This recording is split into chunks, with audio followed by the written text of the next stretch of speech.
Hello, magandang araw. Bali, pakita ko lang sa inyo yung ginawa kong 6.5 inch na tubo. Ginawa ko munang kanyon kasi magbabagong taon.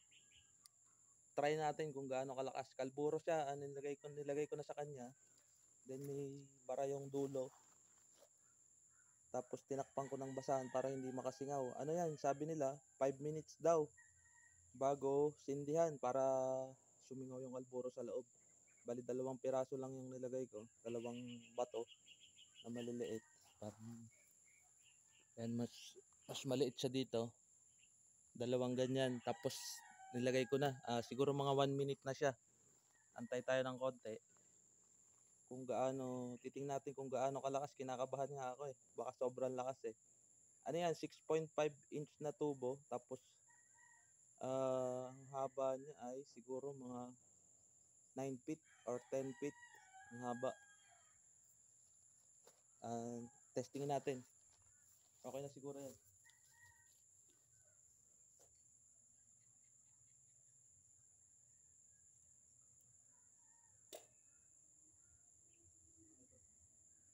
Gumawa ako ng pansindi na mahaba para in case na sobrang lakas hindi ako masyadong mabibingit. Hindi ako lang.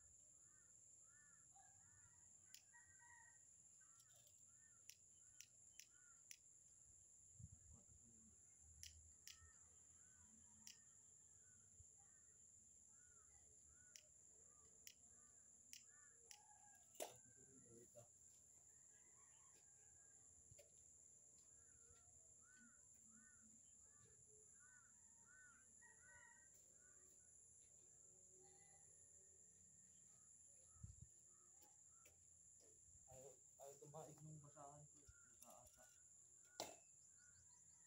Hindi natin yun. Kasi baka sobrang lakas. Hindi pwede tayong hindi ng sobrang lapit. Kaya gumawa tayo nitong stick na mahaba. Ilagay ko lang dito.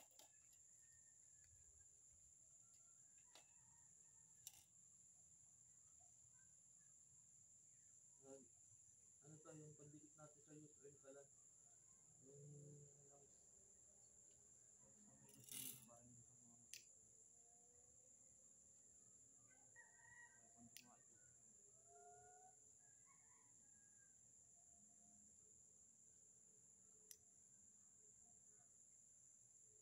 kailangan mahaba eh. Baka sobrang lakas nito. Mayanig tayo. Teka lang, padaigin ko lang ba?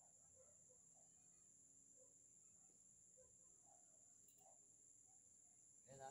Okay na. Tanggalin ko na yung basahan natin.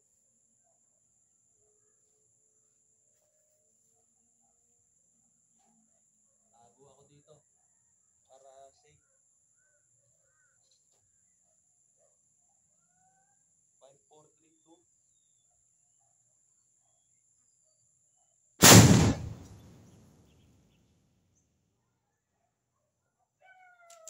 Grabe. Sobrang lakas. Nabingi ako dun.